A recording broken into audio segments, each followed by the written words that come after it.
हरि ओम। नारायण नारायण नारायण।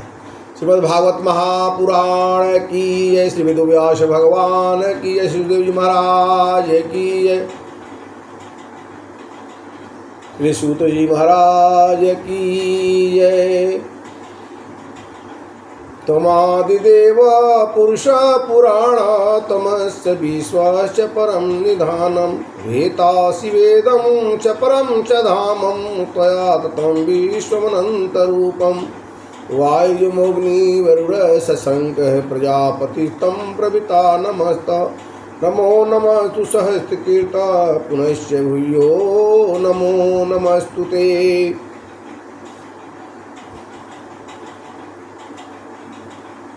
बोलिए श्री श्रीमन्नारायण भगवान की जय। सनातन वर्ण धर्म का हम लोगों ने चर्चा किया। अभी हम स्त्री धर्म के बारे में, स्त्री धर्म क्या है, सनातन धर्म वर्ण आश्रम में चारों धर्म के बारे में बताया गया। ब्राह्मण, क्षत्रिय, वैश्य और शूद्र, ये सब भगवान के ही अंग हैं। ब्राह्मण भगवान के मुख हैं, जो वेद शास्त्र अध्ययन और अध्यापन कराते हैं दूसरे को।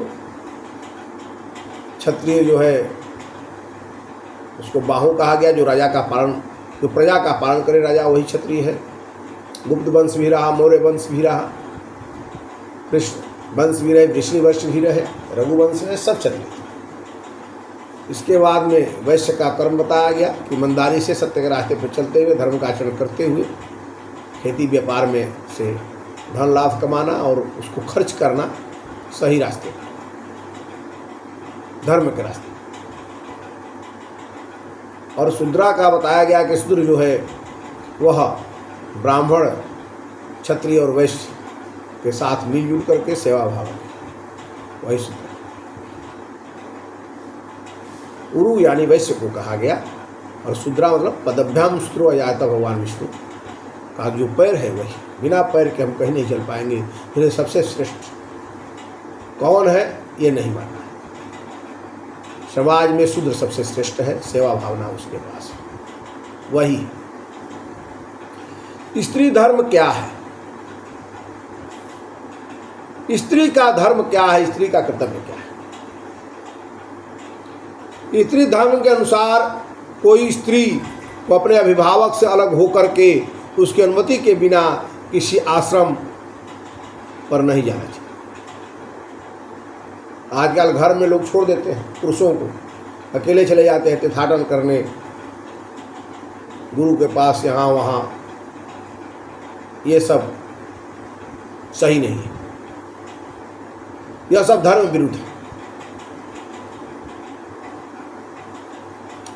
आश्रम पर जाती है, दूसरे के अधीन रहती है, ये सब सनातन धर्म के विरुद्ध कार्य है। इसकी अनुमति धर्म नहीं देता है।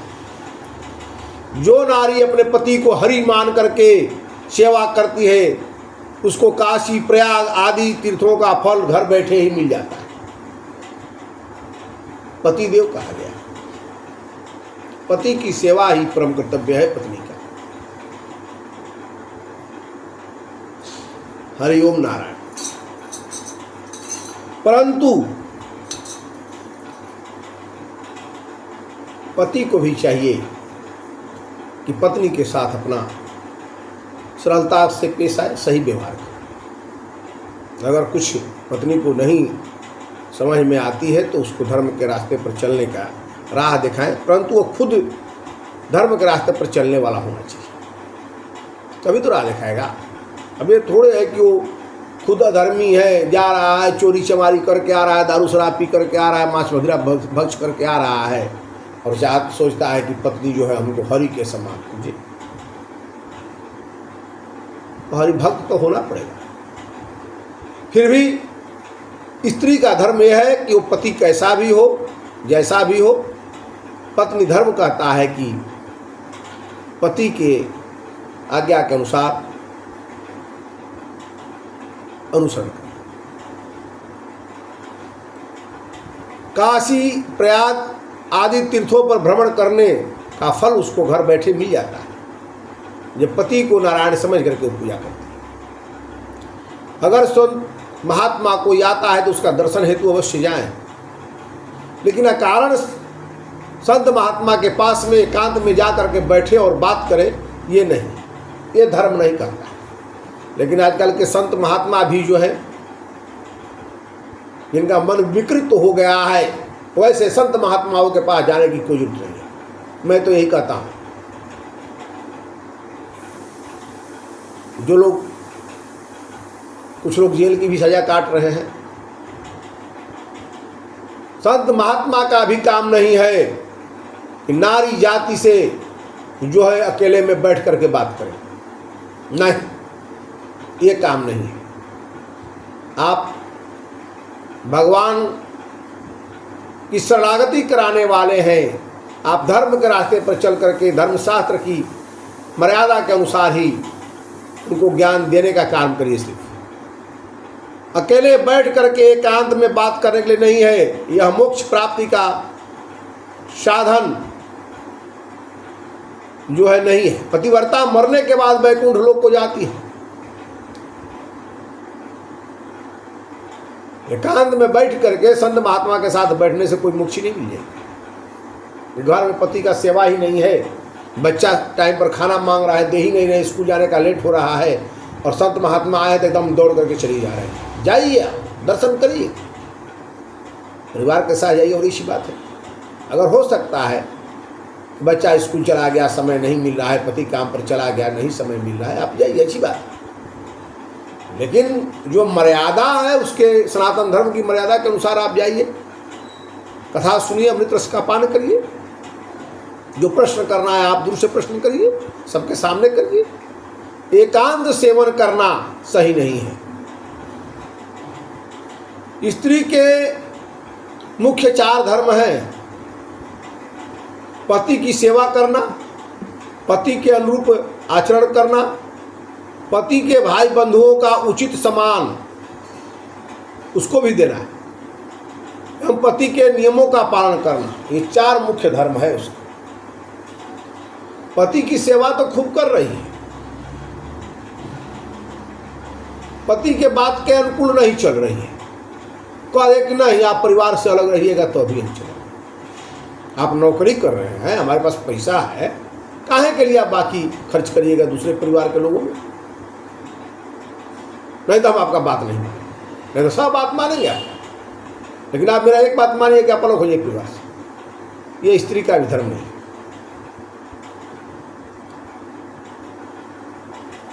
भाई बंधुओं को भी उचित सम्मान देना ये धर्म है। पति के नियमों का पालन करना है धर्म है स्त्री का। माताओं को घर की सफाई, सास ससुर की सेवा, पर पुरुष से बात नहीं करना चाहिए। ये नहीं कि पति बाहर गया है और आप घर में बैठा करके किसी बनिया से ही सामान लेने के बहाने बैठाए हैं, गप कर रहे हैं, किसी पंडित जी को ही बुला के बैठा लिए हैं, कर रहे हैं, किसी गांव के लोगों को ही बुला करके बैठा के गप कर रहे हैं। नहीं, ये सही नहीं है। किसी सामान बेचने वाले को ही बिठा के कर रहे हैं, या कोई किसी को भी पर पुरुष को बुला करके आप बात कर रहे हैं अकेले में, ये स्त्री का धर्म नहीं है। ऐसी स्त्री ही पतित होती है, गिर जाती है। पति की आज्ञा से कोई धार्मिक कार्य करना चाहिए और पति की आज्ञा से ही किसी महात्मा के पास भी जाना चाहिए, परंतु उन महात्माओं की सेवा अपनी मर्यादा में रह करके ही करना चाहिए। सभी वही स्त्री के सब कर्तव्य। कहा गया है शास्त्र में, या पतिम हरि भावेन भजे चिरीव तत्परा हरे आत्मना हरे लोके पत्वा श्रीव मोदते। जो नारी अपने पति को हरि मानकर सेवा करती है, वह वैकुंठ लोक में लक्ष्मी के समान पति के साथ विराजती है। जिस प्रकार से माता लक्ष्मी भगवान नारायण के साथ विराजती है, उसी तरह से वह स्त्री अपने पति के साथ वैकुंठ लोक में विराजती है। सबकी नींव माता है। माता सही है, स्त्री सही है, तो बच्चा भी उसका सही होगा। गर्भावस्था से ही वो बच्चा नारायण नारायण प्रहलाद की तरह करेगा और भागवत और भगवान का भक्त बनेगा। इसीलिए सर्वप्रथम स्त्री का धर्म बताया गया है, तो कहा भी गया है कि मातृदेवो भवः। मातृ क्या है? माता जो है, मातृदेवो भव पितृदेवो भव। माता को भी देवता का स्थान कहा गया है। माताएं देवताओं की गणना में अग्रगणी है। माँ सती अनुसुईया के पातिव्रत धर्म की परीक्षा लेने के लिए नारद जी के कहने पर माँ लक्ष्मी, सती, ब्रह्माणी तीनों देवियों ने कि ऐसी पतिव्रता है अत्रि ऋषि की धर्मात्मा पत्नी अनुसुईया जी, तीनों देव को भेज दिया उन्होंने परीक्षा लेने के लिए उनका पातिव्रत धर्म को भंग करें। कि उनका पातिव्रत धर्म को आप लोग जा करके और परीक्षा लीजिए उनकी पतिव्रता का। भगवान भोलेनाथ चल दिए अपने लोक से, कैलाश से। विष्णु भगवान चल दिए अपने लोक से, विष्णु लोक से, और ब्रह्मदेव चल दिए ब्रह्मलोक से। तीनों देव जब आए तो रास्ते में कहीं संयोग से इकट्ठे मिल गए। कहाँ जा रहे हैं? तो सती जो अपना अनुसुईया जी है उनके यहाँ जा रहे हैं अत्रि ऋषि के आश्रम। क्या है? तो ऐसी बात है, उन्होंने बोला है परीक्षा लेने के लिए पातिव्रत धर्म।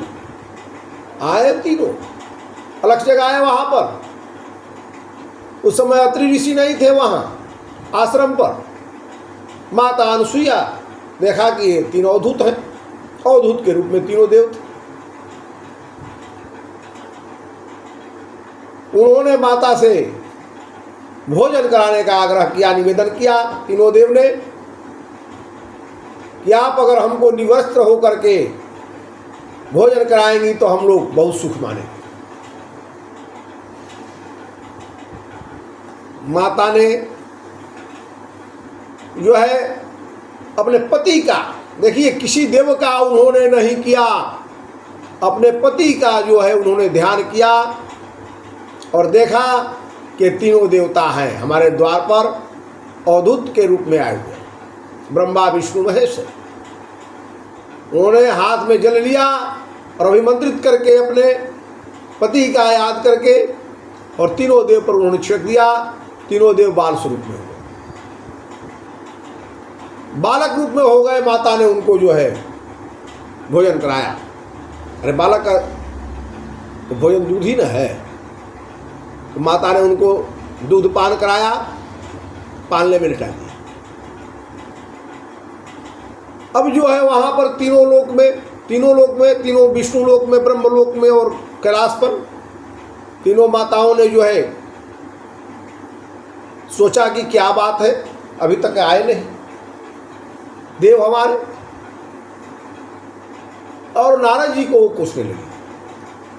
नारद जी आकर कहते हैं यहाँ अत्रि ऋषि के आश्रम में देख करके जा रहे थे और वो तीनों चल दिए अपने तीनों लोग से, वो भी एक साथ मिल गए, लक्ष्मी, ब्रह्माणी और सती।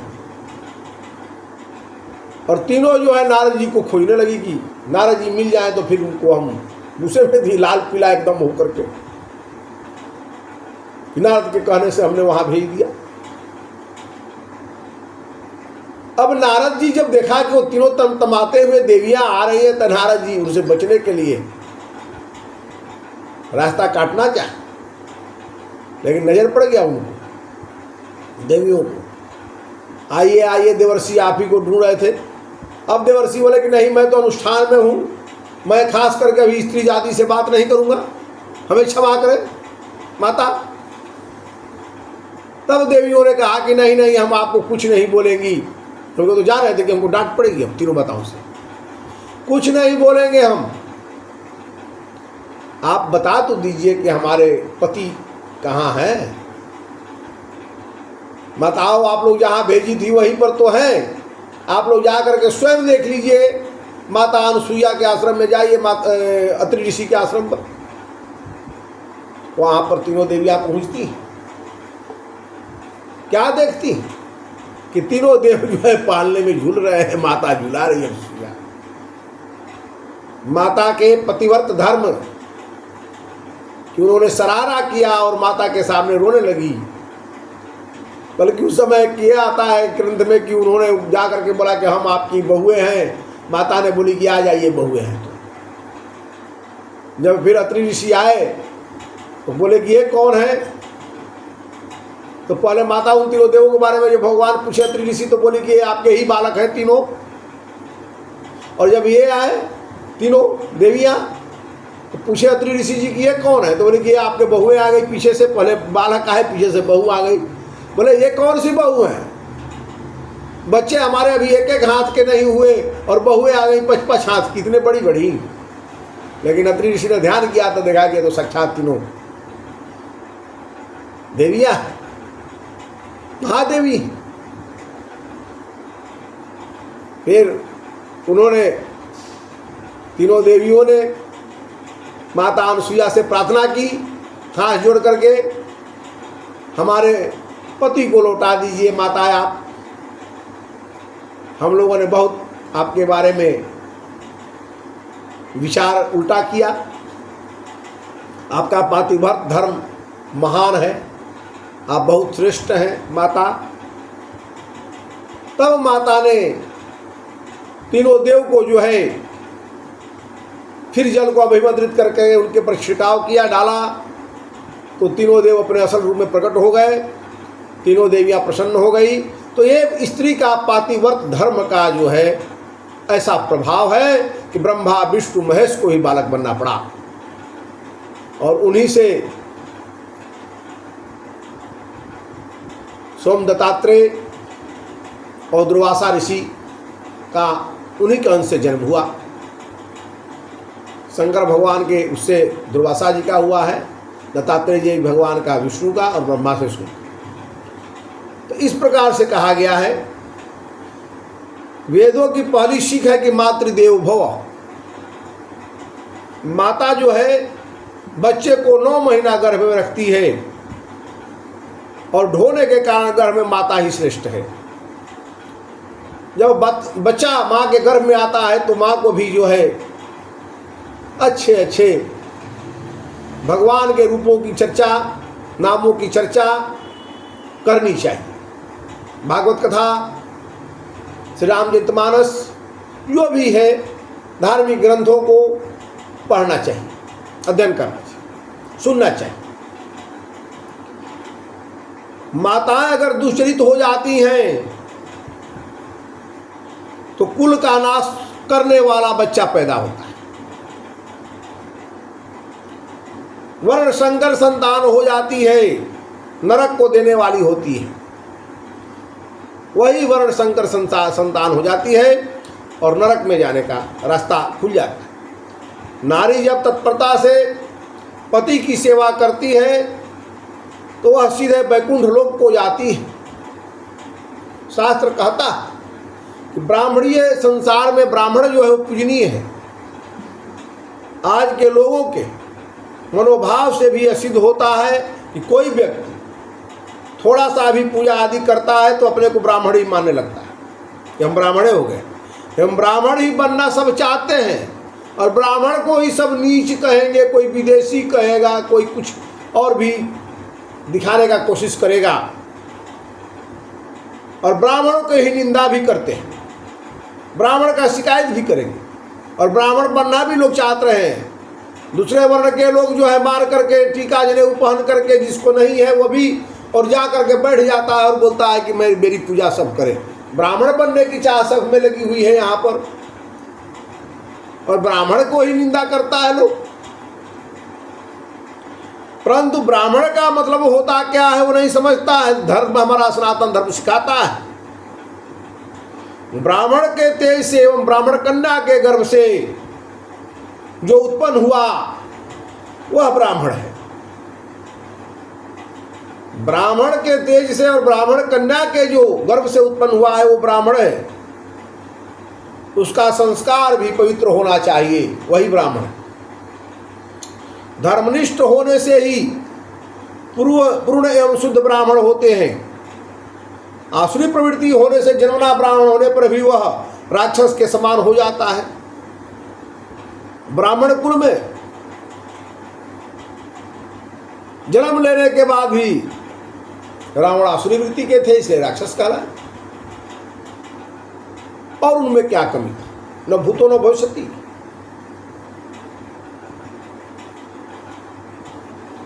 तो इस चीज का भी ध्यान रखना है कि हम ब्राह्मण कुल में जन्म तो ले लिए, माता भी ब्राह्मणी है, पिता भी ब्राह्मण है, लेकिन हमको धर्मशास्त्र का ज्ञान नहीं, सनातन का ज्ञान नहीं है।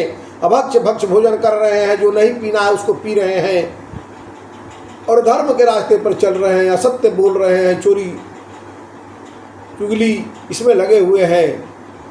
तो नहीं, उसके अंदर में जन्मने से ही ब्राह्मण नहीं होगा, वह राक्षस के समान हो जाता है जो धर्म के रास्ते पर चलता है। ब्राह्मण को ब्रह्म विद्या का जानकार होना चाहिए, विष्णु को मानने वाला ब्राह्मण होना चाहिए। जन्म से ही ब्राह्मण तत्व की प्राप्ति होती है, लेकिन जो ब्रह्म को जानता है वह ब्रह्म ज्ञानी हो जाता है। ब्रह्म को जानने वाला ही ब्रह्म ज्ञानी होता है ब्राह्मण। यदि कर्म के अनुसार जाति का निरूपण करे तो दिन भर में एक आदमी कई जाति का स्वरूप ले लेता है। जैसे एक दिन में ही सतयुग, द्वापर, त्रेता, कलियुग सब आ जाता है। धर्म ग्रंथ कहता है सतयुग की जब बात होगी, सतयुग जो सत्य के रास्ते पर चलेगा, धर्म के रास्ते पर चलेगा, सतयुग ही है। भगवान श्री राम के कथाओं की चर्चा होती है तो त्रेता युग उसको मानना है। भगवान श्री कृष्ण की लीलाओं की कथाओं की जब चर्चा होती है तो उसको कला की जो है द्वापर युग मानना है। जिस समय खाली एक दूसरे की चुगली, शिकायत, चोरी, बदमाशी की बात होती है, छीना झपटी की बात होती है, भक्ष भक्ष भोजन करने की बात होती है, उस समय कलियुग समझिए, वो कली का प्रभाव है। तो हम जो है उसी तरह से हमारा रूप है। एक ही व्यक्ति अपनी वस्त्र की सफाई करने से कपड़ा धोने वाला धोबी भी बन जाता है, हम बन जाते हैं। जाति के साथ वही व्यक्ति व्यवसाय करने से वैश्य कहलाने लगता है, युद्ध करने से क्षत्रिय तथा पूजा करने या करवाने से जो है ब्राह्मण जाति का माना जाएगा, एक ही दिन में। तो कर्म के अनुसार जो है वर्ण व्यवस्था थी, अतः वह व्यक्ति कर्म के अनुसार अपनी जाति का निरूपण करे तो एक दिन में अनेक कर्म करता है तो अनेक वर्ण का हो जाता है। चारों ब्रह्म को जानने, कर्म से करने से ब्राह्मण,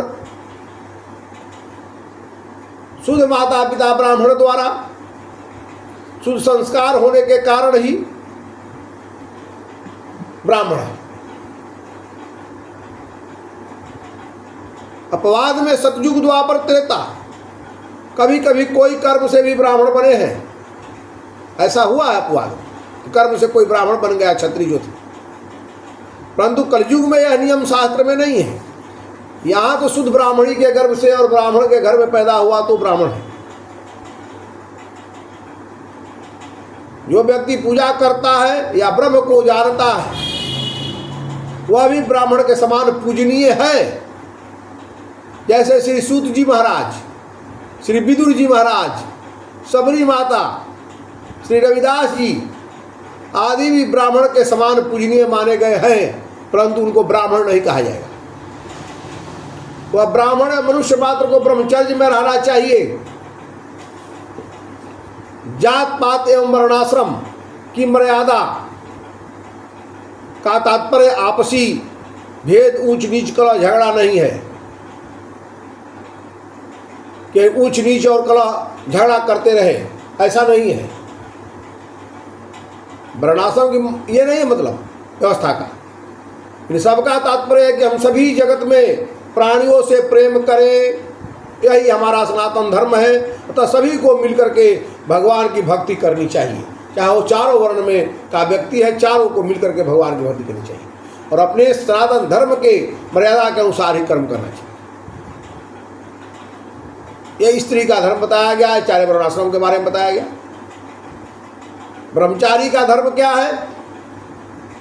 एक नारीवती पुरुष ब्रह्मचारी होता है, ब्रह्मचारी जो एक पत्नी जिसकी है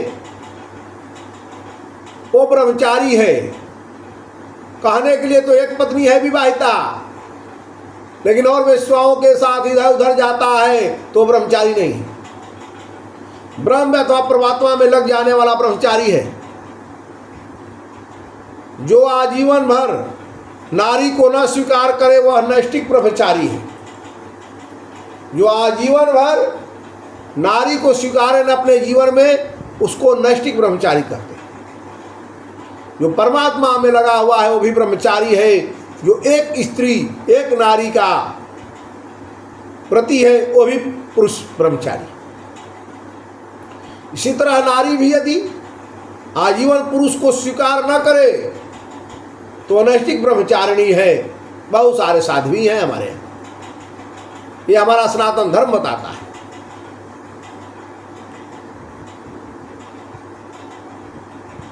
यह धर्म के अनुसार ही माता सबरी नाम की जो स्त्री थी वो नैष्टिक ब्रह्मचारिणी थी। सबरी पूर्व जन्म में काशी नरेश की पत्नी थी। सबरी थी जो माता, वो काशी नरेश की पत्नी थी। वह साधु संतों की सेवा करती रहती थी, करना चाहती थी वो, लेकिन राजघराने में रहने के कारण स्वयं सेवा में नहीं जा पाती थी। काशी नरेश की पत्नी थी भाई, वो कैसे जा पाएगी? लेकिन करना चाहती थी कि मैं खुद साधु संतों की सेवा करूं अपने हाथों से, जाके संतों के दर्शन करूं, गंगा स्नान करूं। राजा की आज्ञा पा करके जब उनका मन हुआ जाने के लिए, दर्शन करने के लिए और कुंभ में जाने के लिए, प्रयाग में महाकुंभ लगा हुआ था, तो राजा की आज्ञा से नौकरों को साथ लेकर के वह तीर्थराज प्रयाग में पहुंची। वहां जाकर संतों के दर्शन उन्होंने किया, गंगा स्नान की। वे चाहती थी कि वहीं रह करके सेवा करें संतों की, ब्राह्मणों की। उसी समय उनकी मृत्यु हो गई।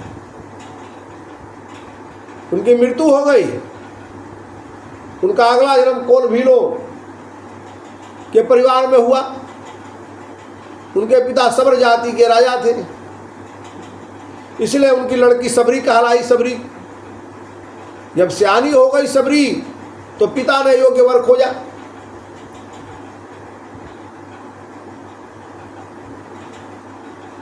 और जो योग्य वर खोजा तो उन्होंने सबको, अपने इष्ट मित्र को, परिवार को, सबको बुलाया और उनका भोजन का व्यवस्था किया। उनके भोजन के लिए उन्होंने बहुत